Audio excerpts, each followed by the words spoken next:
So, hello. Identify the command used in computer-aided drawing. Explore the command used in computer-aided drawing. And to appreciate the importance of commands used in computer-aided drawing. So, before anything else, I want you to answer the pretest. Here, a multiple choice. And the topic is about the use of commands like move, polyline, polygon, snap, and syempre, ang sagot ay na dito. It is here meron ditong mga meaning in every commands. Ito yung mga commands and their definition. Syempre, yun po yun. Dito nyo po kukunin yung tamang sagot doon. Okay? So, malinaw po sana yun. 1 to 15 po siya. Then, we have here the image of the ribbon that is used in AutoCAD. So, ito yung magiging main focus of our lesson. So, dito, iikot lahat ng lesson natin. So, here, meron ulit tayong another pretest. Yan. I want you to identify the shortcut commands of the following words. So, what is the shortcut command? Yung shortcut command, means sa AutoCAD, pag gusto mong gumamit ng move command, ano yung itatype in mo doon sa command prompt sa gitna ng interface ng computer, ng interface ng AutoCAD. So, for example, move. Ang shortcut key for move is M. And for copy is CO. And offset is O. So, ganun po yung ilalagay dito. Yung shortcut words po dito. At saan po makikita yon? Ito po siya. Ayan. So, ibig sabihin, ito yung tanong na dito yung sagot. Siguro naman, baka hindi niyo pa rin alam kung nasaan ang sagot, di ba? Ito lang po siya, nasa ilalim lang niya. Okay, anyway.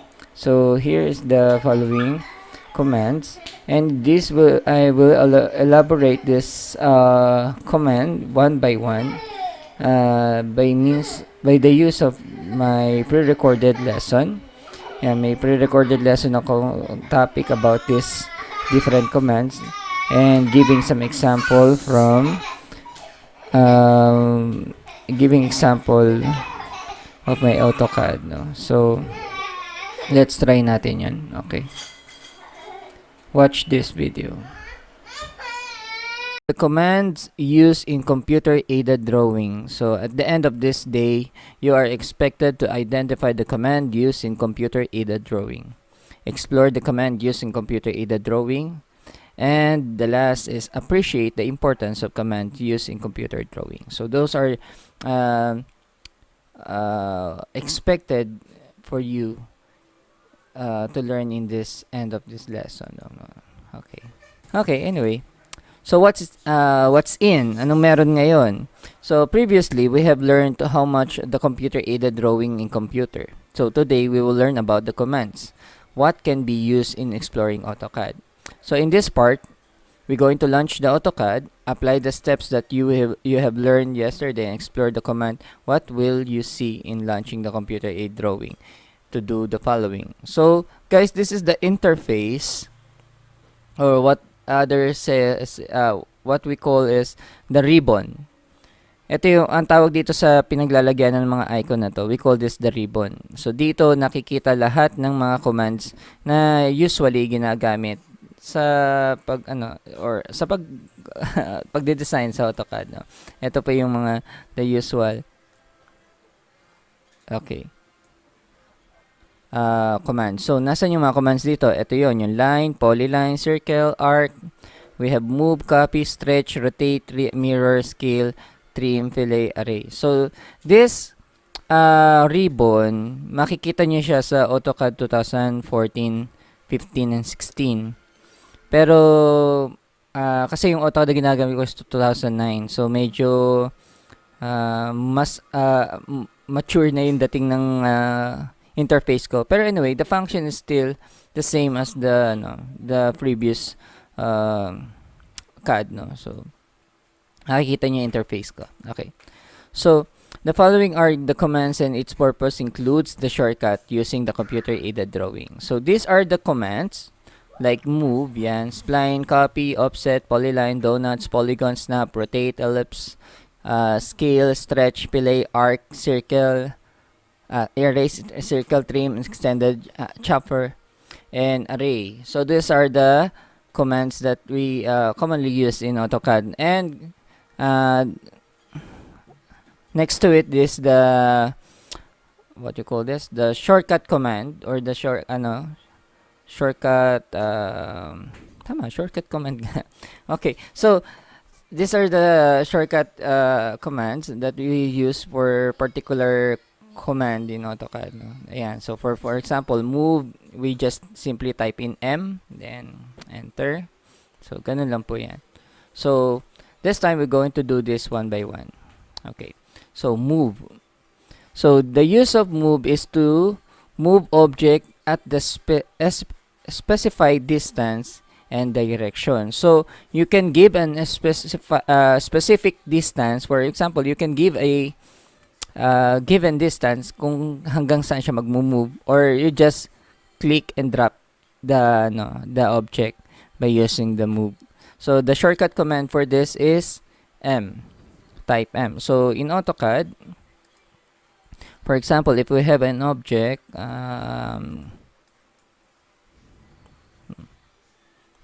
okay. So for this example, this is our object. We want to move this from negative y to positive y. Okay, dito. So we simply type M. Yan. Then we simply type enter. So magkakaroon po yan ng select box. Ayan po. So pag nag-light na siya, you can click the select box object or simply drag it down. Yan. Sorry. Yan. Ay, hindi ba wala. Type M, then click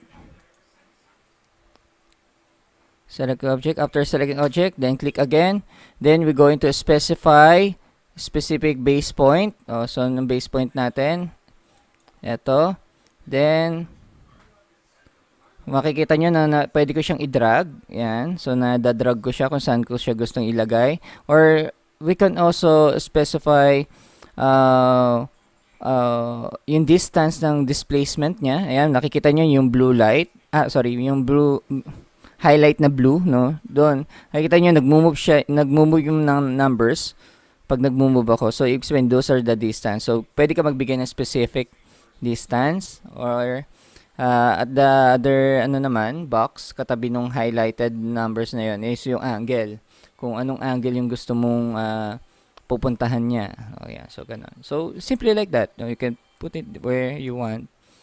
Okay. You can click M again, then click it, and then specify another enter ulit. Pag enter, then it will specify base point kung saan mo pwedeng hawakan. Pwede naman sa corners or pwede rin sa center. So yan po. Yan. So you can move the object using the move command. Okay, so that is move command. Any question before we move to the next one? Wala na?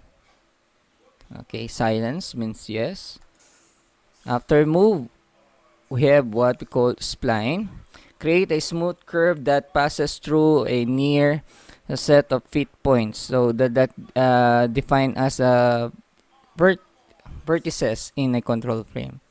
So spline. So try tayo ng spline. AutoCAD.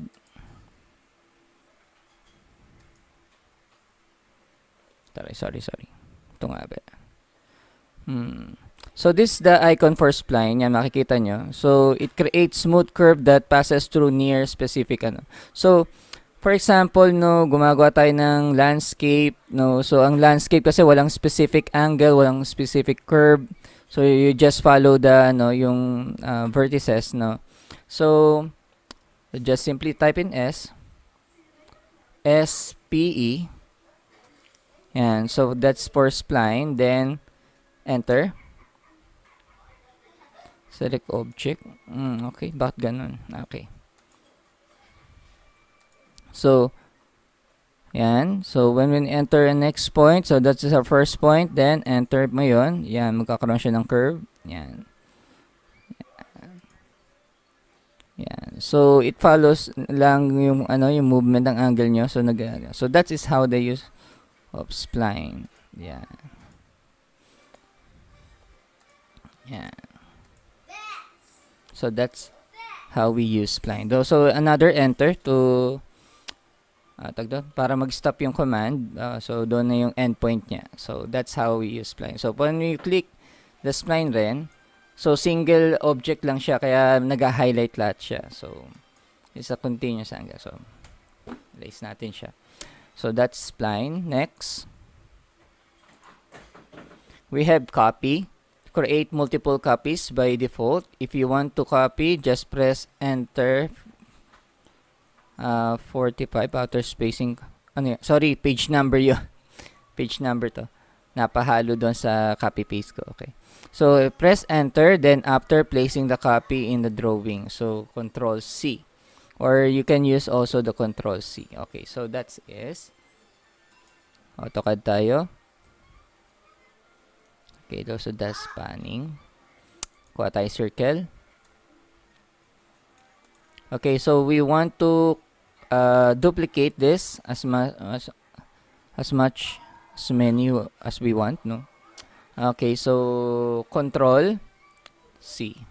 So select object, then enter. Ayop. Kailangan.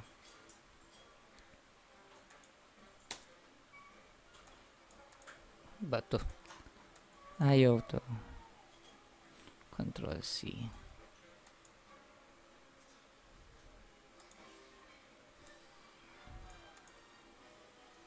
Sige lang May nagalaw yata ako sa setups ko. Control C. Select object. Select object, then enter. Then Control V. Yan. So, the usual kung paano natin ginagamit yung tawag dito. Kung paano natin ginagamit yung copy and paste sa Word, same rin ang command, no? So, Control C, then Control V naman para sa paste naman natin. So, Control V again. Yan, magkakaroon tayo ng multiple copies niyan. Control V. Yan, Control C, then Control V. Copy, Control C, Control V. Yan. So, same rin, no? Kung gusto mo siyang, yung command na Control X, o yung tinatawag na, cut, Control Cut, pwede rin dito sa AutoCAD rin, Controls X, so mawawala siya, then Control B, para paglipat. So, that's how we copy multiple objects in AutoCAD. Next, we have offset. You can use an object as a specified distance through point after the offset of objects. You can trim and extend them as efficient method to create drawing containing any parallel lines or curves. So we can use offset in parallel in lines and in curves. So okay, I will show you two types of yung line, yung tinatawag na line and curves. Okay, so saan yan? Ayun. Okay, pag sinabi namang sa curves, ibig sabihin mga curve object like circles or mga pag gumamit tayo ng offset, so just simply type in O, enter, then specify distance. Yan. Then offset the object. Liit yata ng gagawa ko. Sige lang. Lakihan natin. Mukhang napaliit yung ginawa ko. Kuha tayo ng malaking circle. Ayan. So, offset tayo. So, type in O. Then, enter. Sabi dito, specify distance. So, magbibigay raw tayong distance. Maybe, gawa tayong 10. Tignan natin kung kaya. Then, pag-click natin doon, yun, makikita nyo na nag-offset na siya. Nagkaroon siya ng another offset. So, pwede siyang sa inner, pwede siyang sa outer. So, yung distance nun is 10. So, makikita nyo yung blue light, yung blue na highlights na nakalagay sa 10.000. So, ibig sabihin, yun yung given distance natin sa circle. So, yan po. Yan. So, nagkaroon siya ng offset. Pwede rin po siya sa square objects or mga straight line objects like this, square. So, gawa lang tayo ng offset. Sorry, type O for offset. Then, we specify distance. Let's say 5. 5 naman. Then, enter. You click the box. Then, ituturo nyo lang kung inner or outer siya, no? Sa loob or sa labas. So, pag-click mo sa loob, yan, sa loob. Or pag-click nyo nito, sa labas naman, yan. So, ganun lang rin. So, continuous yan, no? While, pag kinlik nyo ng kinlik, then, yan. So, ganun lang siya. Nag-go offset lang siya. So, magandang offset, ginagamit to sa, halimbawa, pag nagmamadali kayo, gusto nyo magkaroon ng walls agad ng mas bilisan. Kasi, kaysa doblehin nyo yung pagsukat, yan. No offset lang. Para, for example, ang ano ba, nalimutan ko na yung architecture training ko. Ang D5 yata, 5 inches ang yung tinatawag na inner wall, yung ginagawa na hollow blocks paloob. Then meron siyang 10 para sa mga industrial, yung mga pang malalaking building. So yan. Yun po yung mga tinatawag nating mga hollow blocks. Yan. So ganun po yan. So yan po ang gamit ng offset. Next, polyline. Okay, so dati na gintopic natin yung line. Ang polyline naman, connected siya by sequence. So I will show you the line and polylines used, no? So the shortcut for polyline, please remember this is our topic. The shortcut is PL. So the PL. So paano po ginagamit ang polyline sa AutoCAD? So line muna ako, para lang makita natin difference. So, when I type L, that is line. Okay, taka lang. Open ko lang yung ortho ko. Yan. So, pag nag-draw ako ng box, teka, ayaw.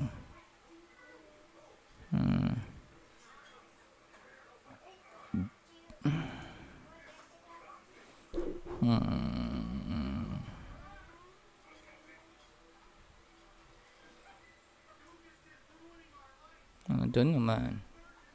Okay. So, yan. Gawa tayo ng line.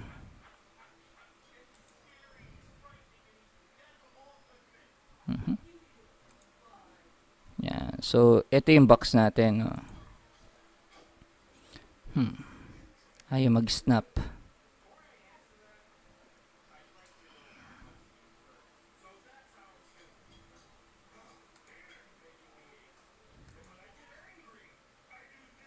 Ayaw mo na nga. Sige, mamaya na lang ako set up. Okay. So, ito pa yung box natin. Pag nakita natin, pag gamit natin ang line, pag dinarab natin yung isang side lang, so, yun lang yung nag-highlight sa side na yun. Yan. So, individually, magkakahiwalay yung line. Bawat line magkakahiwalay sila. Not like the polyline.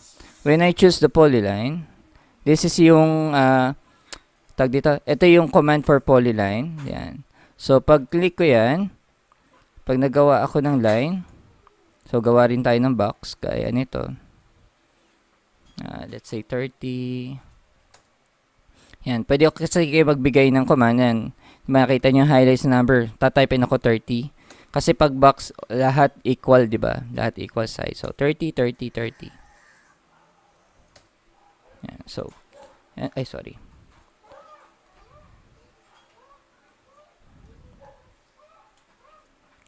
Wala yung aking line. So, again, PL. Then, type in, click, and any part of the interface. Then, give a specific point. For example, 30. Then, baba naman tayo, 30. Then, another 30. Then, another 30. Or just, tapat nyo na lang yung cursor doon sa corner. Pwede naman yan. So, we have here a poly. So, ang pinakaiba nito, no, ito, pag ginrab ko yung side nito ng line lang, so yun lang yung nag-highlights. Ito, kahit saan ako mag-grab, yan, saan side, nag-highlight lahat. Kasi ang polyline, isang continuous sequence lang siya. Sorry, isang continuous line lang siya. Kaya, kaya niyang magano. So, hindi katulad nito, pag nag-offset ako dito, offset, Specify tayong 5. Ay, sorry. Ulit. Offset, then specify 5, then enter, then pag-click ko to, makikita ninyo, hiwalay lang yung, ano niya, no? Pag-offset ng line. Pero pag itong box na to, in-offset ko, mapapasin nyo, buong lahat ng line nagmo-move kasi isa lang yung line. So, yun yung pinakaiba niya. Okay. Oops. Ay, sorry. PL pala. PL. So, polyline. Okay. So, sa polyline, makikita nyo dito sa command, meron siyang tinatawag na arc, half width, length, middle. Pag sinabi, ibig sabihin, pwede ako mag-change from line to arc. Ayan, click ko tong arc. Magkakaroon na ako ng arc. So, agad-agad, pwede ako mag-change to line to to curve. So, yan yung isang bagay na pinakaiba niya sa pinakaiba niya sa line. Ang polyline, meron siyang mga ganong instance. So, you just simply type A, then, nasa arc, naka-arc na siya. So, ganun lang. So, ganun po kabilis ang paggamit yan. So, simply type in L para bumalik siya sa line, then, A for curve ulit, then, sorry. Ayan. Okay. Nasa arc pa rin pala ako. Specify, enter. Yan. Then, line. So, line ulit. Tapos, mag-curve ka ulit. Type A. Then, enter. So, ganun lang po ang paggamit niyan. Okay. Tama na. Okay. So, just simply double-click the enter or the spacebar para mag-end yung command. So, yun lang. Another technique, guys, pag you are currently using the polyline or any command, you just simply type in the enter or the spacebar to continuously use the command or lagi para magamit mo ulit yung command. Hindi yung magta-type in ka na uli, magta-type ka uli ng PL. Hanggang na doon ka sa command na yun. Once na nag-enter ka, ayan, nasa pa rin ako. Nasa polyline pa rin ako. Then, double enter or enter or double space. Mag-e-end na. Pero pag nag-space ka pa rin, yun pa rin yun. Yun pa rin yung command na doon. Unless, pag nag-type ka na ng panibagong command, mababago na yung command na ginagamit mo. So, that is one technique that you can use in AutoCAD. Another, after polyline, we have also donuts. So, ang donuts, syempre, it creates donut. No? Pero hindi siya pagkain. No? Yung figure lang yan. Kaya natin gawa ng donut in instance, no? Ano ba, gumagawa kayong gulong, in instant, magkakaroon na kayo. So, what is the shortcut key for donut? That is DO. D-N-O. That's donut. Then, specify point. Ay, sorry. Nalimutan ko sang i-guide kayo doon. Okay, so dito, specify the inside of the donut. So, gaano raw yung layo ng donut, yung center niya. Let's say 25. Yan. Then, specify the outside diameter of the donut. So, yung outside diameter naman, explain yung layo ng yung bilog ng donut, no? Yung outside layer naman. So, 25 kanina. So, bigay tayo siguro ng mga 20. 20 naman. Yan. So, yun. Meron tayong donut. So, ganun kabilis. Yan. So, hindi natin ma-appreciate si donut pag ganyan lang, no? Mas ma-appreciate natin siya kung naka 3D tayo. Dito wala. Pwede nga pala dito. So, kunin nyo lang yung corner na yun. Pupunta siya doon sa west side corner. Yan. Yan. So, kita nyo, that's our donut. Yan. Nakaano na yung ating donut. Bilog na bilog. Okay. So, ganun na kabilis ang paggamit ng donut. Okay. Ang kapal pala ng line na gamit ko. Anyway. Yeah. So, that's the donut. Next. After the donut, we have the polygons. Type the polygons rectangle, other polylines, or close the figure with 3 or more sides. So, polygons, kasama dyan yung square, no? Square and rectangles. Pero when we say polygon, syempre, it's more than 4, 5, 6, and so forth. So, paano siya ginagamit sa AutoCAD? Just simply type in the P-O-L. Sorry. P-O-L. That's polygon. Then, dito magsasabi siya ng specify the sides of the object. So, meron tayong any suggestion? 6. Sige, 6 tayo. Enter option. Inscribe circle. Okay. So, sorry. May nakita kayong gano'n, no? Pag lumabas yun, halimbawa, Paul, tapos nag-specify tayo 6, then, ayun, wala na. Naglagay sa inscribe or ano. So, ibig sabihin ng inscribe, ibig sabihin sa loob ng circle. Parang may imaginary circle siya. Yan. Inscribe, encircle, or circumscribe. Pag inscribe, syempre, nasa loob siya ng circle. Pag inscribe, nasa labas ng circle. So, ganun lang yung idea nun. Okay, so, we choose inscribe. Then, that's it. Yeah. So, we have already, So, habang nandiyan tayo sa command na yan, pag nag-enter ka, same command pa rin yan. Pag nag-enter ka, so, yun pa rin yung command niya. So, let's try about 10 naman. Decagon. So, the decagon, then specify polygon. Yan. Inscribe. Yan. So, yun. Nakagawa na tayong decagon. So, ganun lang po kabilis ang paggamit ng command. So, ang shortcut natin for polygon is P-O-L. Pol. Yan. Polygon. Okay. The next is snap. It provides a way to specify precise location of object, whatever you're prompted for point or within the command. Shortcut for this is SN. Actually, naka-on na yung snap ko eh. So, it's a kind of what we call this? On and off.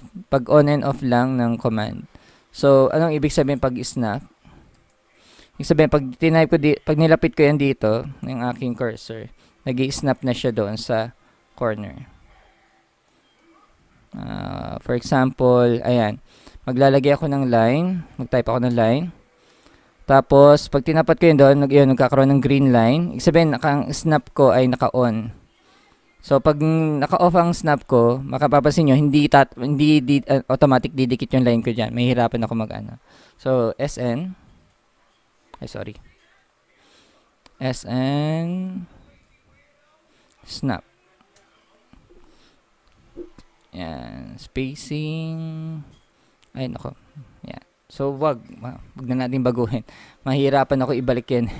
Okay. So, that is about snap. Okay. Next. Rotate. Yan. So, if you want to rotate the object, counter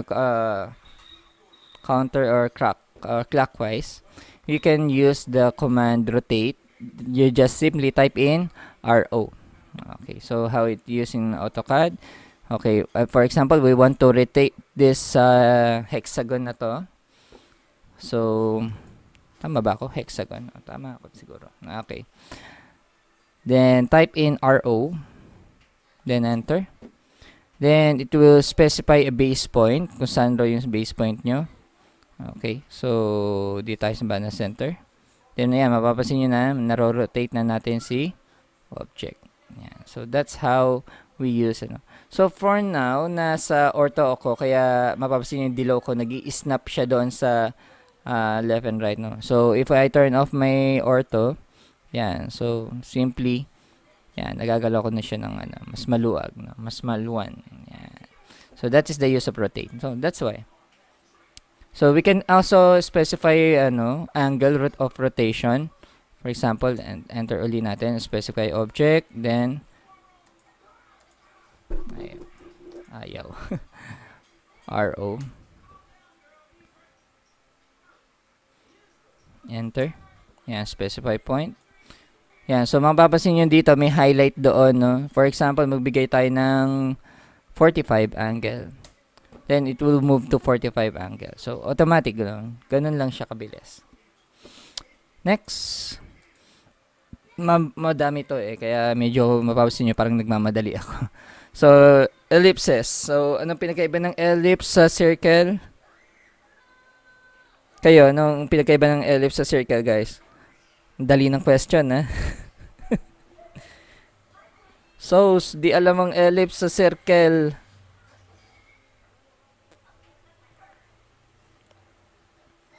Okay, so, sumbong ko talaga kay Mambatas. Parang hindi kayo dumaan kay Mambatas. Napakadali ng tanong. Anong pinagkaiba ng ng circle sa ellipse? Ay, Diyos ko, tulog ang mga bata, hindi nakikinig.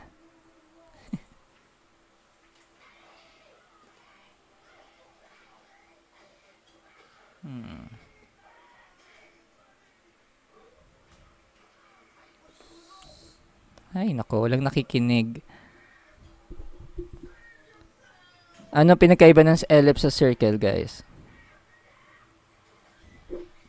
Sir, mas broad yung ellipse sa circle.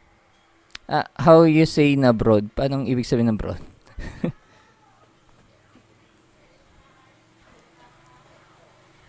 The other term for broad is makapal. Oo.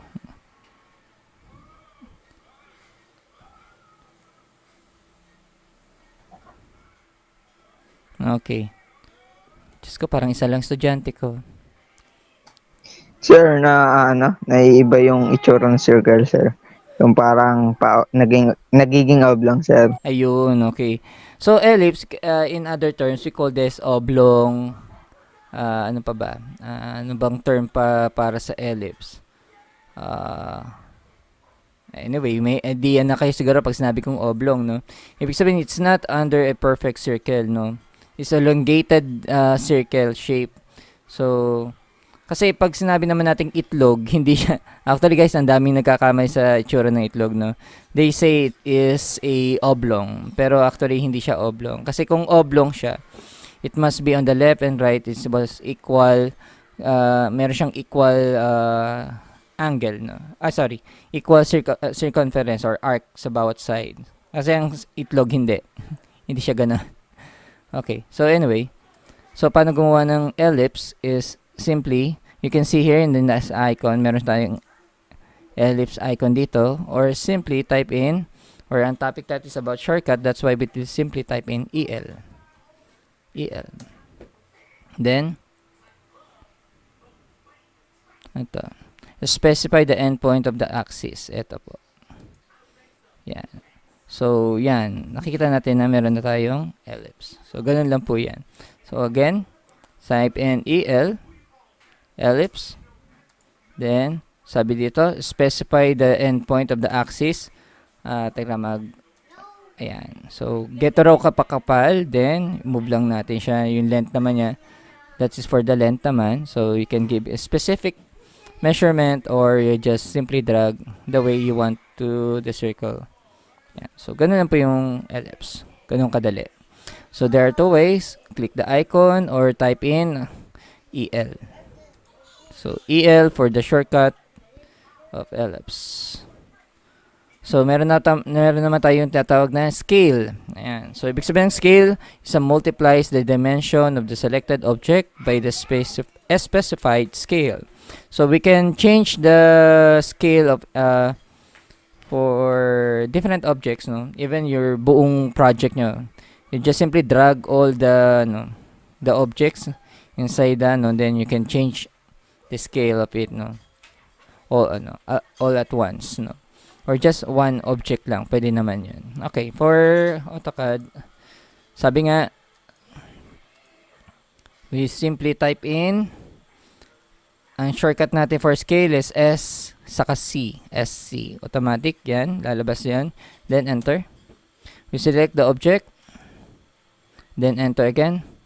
We can specify the base point. We can choose the center. Yan. We can drag the object. Ay, nawala yung object ko. Napaliit yata yung object ko. Okay. So, again, SC. Specify base point. Yan. So, makikita nyo. Ayun, napakalaki ng object ko. Lumaki masyado yung circle ko. Hindi. Ang lapit ko pala. Yan. So, yan. Yup. Yan. So, hanggang lumalapit kayo doon sa center ng specify point nyo, makikita nyo yung mag-move ng object. Teka lang. Whoop. Yan na. So, ito na yung object natin. Lumaki na siya.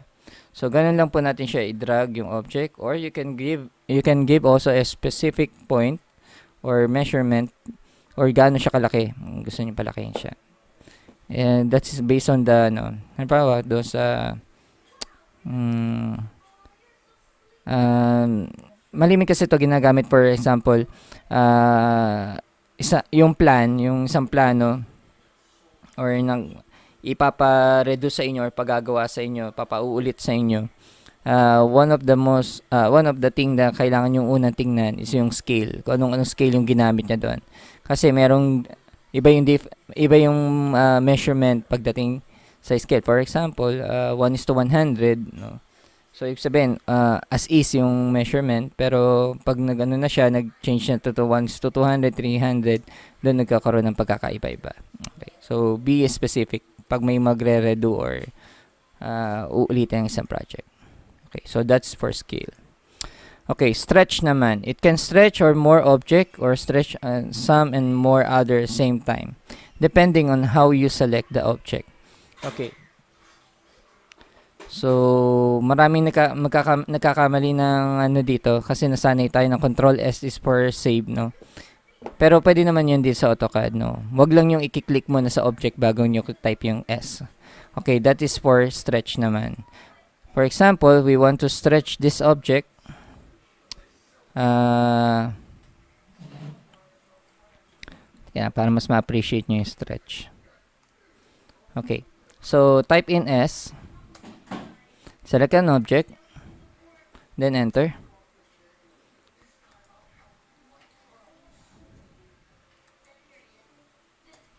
Ay, teka.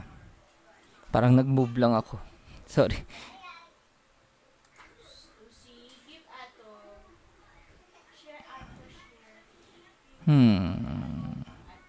Kaya naghahanap ako ng maganda-gandang stretch. Eto ba? Pwede ba to? Tingnan natin. S, then stretch, specify object, then enter, specific point, base point, kuha tayo ng base point, ito, then, specify second point. Parang mali yata yung ginawa ko. Hindi siya nag-stretch. Okay. Ito ba yun? Press pull nga pala to.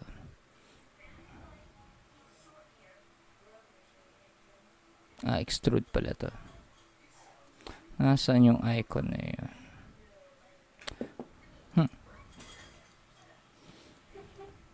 Stretch. S, ano again? Tama, S nga. Enter S, then click the object, then specific object, then enter. Select a specific base point. Okay, so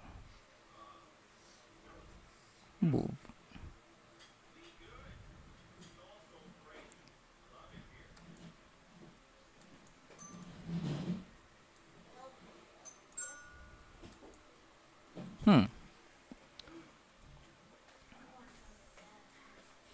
Okay, may nagalaw siguro ako. Sige, basically, pag ginamit natin yung stretch, dapat ito, nag-move lang to. Tataka ko bakit. Baka may nagalaw ako sa options ko. May ganun kasi. Okay, stretch natin siya. Ayun, okay, nakuha ko na. So, yan yung, yung stretch na tatawag. So, pag-click na dito, yan, hindi siya mag-move yung object. So, binabanat ko lang yung object based on how depends on you, no? Pwede naman yan magbigay ng specific, no, point. So, yan, na-stretch ko na yung object. So, that's how we use stretch. Yan. Yeah, okay. Pwede naman siyang angle, no? Tanggalin lang yung ortho. Pwede natin siya i-stretch through angle. Yan. So, that's how we use stretch. So, that's the use of stretch. Yan. Ganun lang. Okay, next. Kala ko na hindi na gumana yung stretch ko. Okay, next. Yan. Fillet. Yan. So, naalala ko tuloy yung fish fillet, no? A fillet is a round context with two objects with tangent of arc in 2D, or creates a rounded transition between an adjacent face of a 3D solid. No, pwede itong 2D. We can use this in 2D. We can use this also in solid form. So, 2D lang muna tayo. So, mag-fillet tayo. Okay. AutoCAD. Okay. Ako 10 minutes na lang. Aha. So, fillet tayo. And ito po yung icon for fillet. So, sabi dito, we need to round the object, no? Kung gusto nating i-round yung object. So, we type in the shortcut for for fillet is F. Yan. Type in fillet. Specify yung object. So, ito, saka, sorry. Mali na yung ginawa ko. F again. F, enter, then specify first object. Enter. Then, specify second object. Ayan. Ayaw na ito. Ba't ayaw?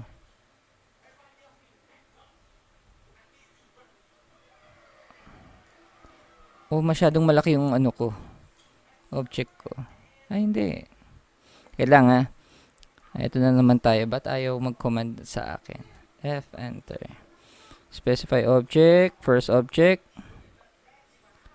Select the object, shift, enter, or select apply to corner. Radius. Ang radius natin, specify radius natin about 10. Then, second object, yung. Yan. So, that's it. Na-fillet na natin. So, we need to specify the measurement muna. Ulitin natin. So, F for our first object. Then, it will, assign a radius, no? Lagay tayo ng 10. Doon sa command yon, nasa baba ako. Ito, sa command. I-type, just enter. Then, I give the second, So, yan, magkakaroon na siya ng curve. So, again, fillet, enter. Then, second. Mali na naman, click. F, enter. Radius 10.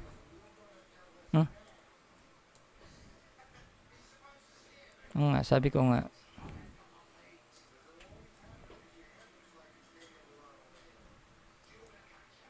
Okay, yun. So, yan, nag-curve na siya. So, that is the use for fillet. So, magbibigay kay specific corner. So, ano pa? May kapatid to chopper ang kapatid niyan. Okay, for arc naman, you can specify combination of center point and end point. Sa arc naman, sa 2019 kasi, maganda sa arc, marami na kayong choices. Hindi ka to dati sa isang So, to create arc, sorry. So, marami na kayong choices na pwedeng gamitin para gumawa ng arc. So, meron tayong 3 points, start center, and start angle yan. So, maraming features na nadagdag sa 2019. Hindi ka to dati 2015. So, let's try arc. Type A for arc. Then, enter. So, ngayon, nasa 3 point tayo. So, ibig sabihin, bibigay tayo ng specific 3 points. Yung first point, kung saan ka magka-curve, and then yung end point. Yan. So, ganun. For example, yan, gawa ako ng box dito. Ortho lang ako. Yan. Ngayon, gusto ko magkaroon ako ng arc papunta mula dito papunta doon. Magkakaroon tayo ng arc papunta doon. So, type A. So, go to the first point. Then, kung saan, tanggalin ko lang itong ortho ko. Yan. Doon saan magbe-bend yung arc. Then, yung last end ng arc. Yan. Ngayon, kung hindi kayo satisfied doon sa una nyong ginawa, you just simply move the arc in this way, no? Pwede nyo namang baguhin yung, curvature niya. Yeah. So, yeah. Nabago nyo na yung curvature. So, you can also move from left to right. Yeah. So, yan. Meron na tayong curve na nag-connect doon sa corner na yan. Corner to, end point to end point. Yeah. So, that is the use of arc. So, marami tayong pwedeng gamitin ng arc. Meron tayong 3-pay. Play, champ. Ito, sorry. Asan yun? Yung choices ko. Drop down. So, ito pala. So, meron tayong different type of use of arc. Yan. Next. Ano pa next natin? Erase. Madali naman yung erase. Simply type in E. Or, madali naman. Pwede naman kasi yung gamitin yung backspace and delete. So, hindi na natin masyado yan. Circle, same as the ellipse. No, pag gawa tayo ng circle, just type in C. For circle. Yan. Ay, sorry. Ulit. Type in. Copy tuloy yung lumabas. Ayan, circle. Enter. Then, specific point. You can also give the specific radius or diameter of the circle. Okay. For this time, nang nakalagay dito, specify radius. So, pag nagagay ka ng specification ng distance ng radius, just type in, let's say, ano ba ito nakalagay dito? 100. So, yan, meron kang 100. For example naman, pag diameter naman, ang tutukoy nito yung from side to side, not from center to the side, no? So, pag diameter, yan, magbigay tayo 50. Yan. So, yun po yung ano niya. So, yung full diameter niya. Yan. So, ganun po yung paggamit niya. So, diameter and so, ano pa ba? Circle. Trim. Ay, okay. Sa trim naman, pag nagko-construct na kayo ng mga object using line, pag may mga sumobra kayong line, di ba sa atin sa drawing, binubura lang natin yon. Sa drafting, sa AutoCAD, napakalinis mag-trim, no? Ang linis gumawa ng mga trim lines. So, for example, gawa tayo ng line. Ortho natin. So, lumampas ka, no? Sabi, ay, dapat hanggang doon lang, lumampas ako. So, iti-trim natin siya, puputulin natin siya. So, for shortcut for trim is TR. Enter. Click nyo kung hanggang saan siya puputulin. Tapos yung object na puputulin. Yung pangalawang ano. Sorry. So, first, yung kung saan hanggang siya puputulin. Then, enter. Then, select naman natin yung object na puputulin. Ayan. So, makikita nyo, no, nag-invisible na siya. Nagkaroon ng X mark. So, ibig sabihin, ito yung mapuputol. Pag click mo yan, putol na siya. So, ganun lang po yan. Kaya po niyan, multiple, kahit multiple, no. Gawa tayong line.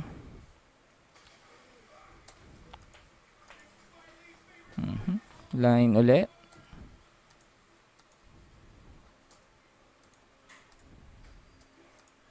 Yan. Ngayon, puputulin natin itong mga sumobra na to. So, ganun ulit. TR. Then, enter. Click nyo kung saan yung hangganan, kung saan mapuputol. Then, enter ulit. Then, grab nyo yung tatlo. Then, automatic. Bara na siya. So, that's how we use trim. Okay, extend. Okay, select object with crossing rectangular area defined by 2 points. So, extend lang natin siya. Okay. Saan na ba ako? Ilan na lang ba to? Okay, so 3 na lang. So, extend muna tayo. So, extend naman is like stretch. No, parang gusto mo umabot yung line. Hindi umabot yung line doon sa particular, no. So, i-extend lang natin siya. Okay, for example, in AutoCAD, eto, yan. So, line, line. So, hindi siya umabot, hanggang doon lang. Sabi ko, dapat umabot siya doon, nakadikit siya doon. So, we need to extend the line. So, our shortcut key for this is EX, for extend. Select an object, or all. Then, enter. Specify shift trim. Ayaw mag-extend. Ayaw na naman. Teka. Bakit ganon?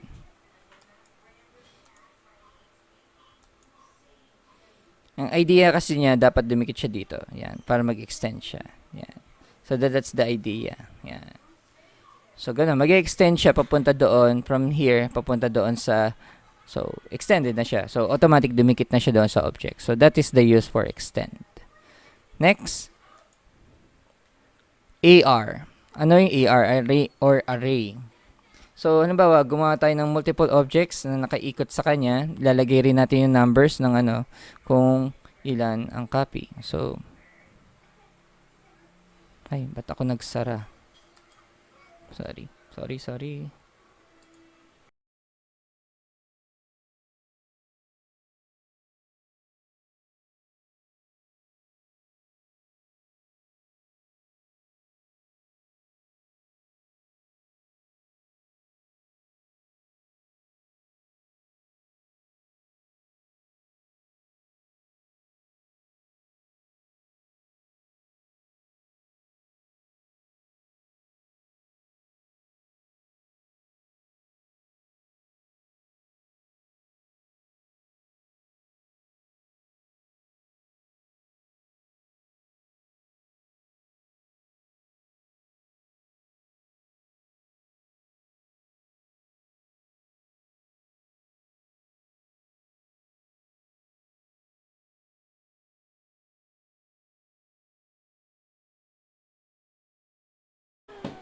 And now that's the end of our lesson. So we go back to our module for some activities. So here, meron tayo ditong what's more.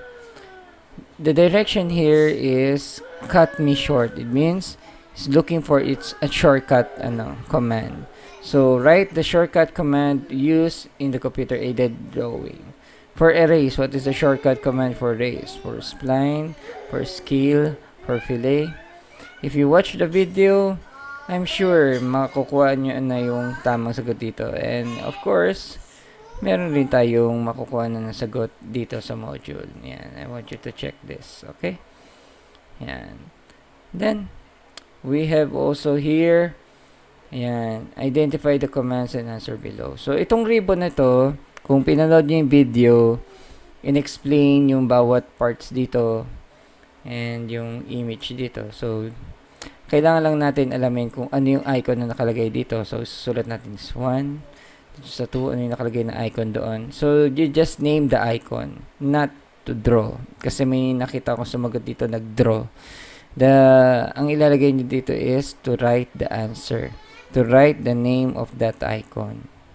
Okay, for 1, dito, for 2, 3. Ayan. So, ganun po yung gagawin. Then, we have here, do a research of command most commonly used in engineers and architect during computer aided. Okay, you can have a survey from this, no? Kung wala kayong internet, kung meron kayong kilalang gumagamit ng AutoCAD software, ang tatanungin nyo lang naman, magbigay siya ng 5 commands na usually ginagamit niya. The most common use na ginagamit niya doon.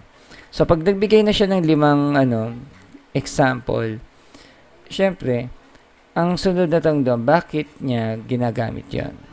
So, explain. So, ngayon, pag pinanood nyo rin yung video ko, pwede nyo rin maging basis of answer yon. Kasi doon, while I'm explaining the commands, I'm also sharing some thoughts when I was working in Almasora. So, I was explaining there para saan ba yung command na yon, bakit ko siya ginagamit doon, bakit malimit ko siya ginagamit. You can use that as reference if you're going to answer this question. Okay? So, please watch the video. And then also, we have also here the assessment for this week 5 lesson. So, multiple choice. And katulad ng sinabi ko, parang kapareha siya ng pretest. Ganun po talaga yun. Kaya wag na po kayo magtaka. Okay? So, usually, kung niraramble ko lang yun. Pero kung hindi siya nakaramble, edi magaling. Okay, alam nyo na yun dapat isagot. And ito naman is a additional activity, which is you need to watch the video here. So, we're going to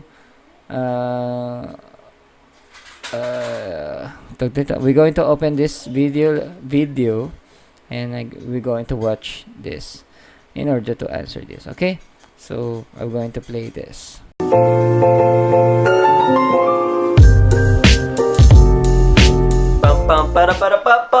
What's up, guys? Welcome back to the channel. It's the product designer Jimmy here. Today's lesson is going to be CAD, computer aided design, and why industrial designers use CAD. Such an important thing, and it's something that if you're heading into industrial design school, they're gonna shove it down your throat. It's gonna be something that you actually kind of like. What I've seen is that a lot of students tend to gravitate towards CAD versus like sketching or model making. 10 years ago, they actually didn't even teach industrial designers CAD. Maybe it was too new, maybe they didn't think they needed it. But nowadays, if you don't know how to use CAD, you're falling way, way, way behind. CAD it's normally more of a refined process. It takes a little bit more time. And this is where a lot of industrial designers are like, you know, I really need to get better at sketching, but it's been 5 years now. You've been a successful industrial designer. Apparently, you don't need to learn how to sketch well in order to be a successful designer. So what are they doing? The Quick CAD. Quick CAD is being able to use CAD in a very fast way, knowing where all the tools are and all this stuff is to create your concepts quickly, because that's the beauty of sketching. Sketching, you can sketch out a bunch of different concepts, a bunch of different ideas in a very fast way. So that's what a lot of people do. If you're quick at CAD, more power to you. Of course, there's our pros and cons, which I'll talk to you guys about in the next video. What I usually like to do is when I'm drawing something that's like perspective heavy, you know, complicated, I usually tend to block things out really fast in CAD because it makes things easy. Everything is in perspective for you. I set it to the angle that I want and I'll print that out, and then I'll just use that as an underlay, put my paper over it and sketch, and it makes things so much easier. So just a quick tip for you guys, try that out next time if you have like a sketching assignment and you really want your perspective to look nice and clean. Another reason why we use CAD, when you go on Behance, what do you see? You see all these beautiful, beautiful product images, right? And they're not actually making it and painting it and taking pictures of it. It's creating these renderings. You would build this CAD file, this CAD model, and it's not quick CAD. You're gonna take time. You're gonna make sure every, you know, like curve is right, every surface, everything, it looks fine and pristine and ready to go. Then you bring this CAD file into a rendering program, most likely Keyshot, and you just add materials, add color, make sure the lighting looks good, and you could create a almost realistic or even realistic image of your concept without actually ever even making it. Everything is virtual in the computer. I have a couple of my renderings on my Behance page, my Instagram, so definitely links are all down the bottom if you're cool enough to check it out. Another reason why we use CAD is to actually create a prototype. And when you're building something in a computer, you know, it's nice. You can create these realistic renderings, but sometimes you just need it to be in your hand. Say if you were designing computer mouse or something. It's cool to see it in the computer, but you kind of want to feel it in your hand, right? You kind of want to see if the shape is optimal for, you know, ergonomics. So if you have built it the right way, you can actually 3D print your CAD model and start painting it, start sanding it, or you don't even have to do that. Just have it then and there in your hand. Like that is another reason why we use CAD to test stuff, to make sure that things fit well when it comes to actually interfacing with the product. A couple of other reasons why we use CAD is, of course, you know, engineer reasons like dimensions, creating line drawings, just these types of things. But those are mainly the three things why industrial designers use CAD programs. They're so important nowadays. And that's about it, guys. I'm going to be doing kind of like a little CAD series now because I know a lot of you guys love to hear about it. And so that's what you should be expecting in the next videos. Also, a better set. This is just a temporary set. Just moved in here not too long ago, and I want to keep making it better and better and better for you guys. Alright, I hope you guys learned a thing or two. Also, remember to hit that thumbs up button if you liked it. Leave the comments down at the bottom. Share the love. This is a community, guys. We are all industrial designers trying to strive and get better and better, and that's why I make these videos. Also, hit that subscribe button if you are cool enough and if you want to get better at industrial design and if you just like to hear me talk. Alright. Peace. And now that is the video. So here you need to answer. Look the interview in the engineer and architect. Watch the video interviewing an engineer, architect. Find out the computer aided drawing. Help them, especially in their work. Write the result of research below in more than 5 sentences. So you give 5 sentences from the what you have get from this video. showing or telling some thoughts about ano ba tawag dito? How computer-aided drawing helped them. Yan. Especially in their work. So, yun. Ilagay mo dito. Nasa video na ito. Okay? So, that's all for today. That is for week 5. And goodbye and God bless.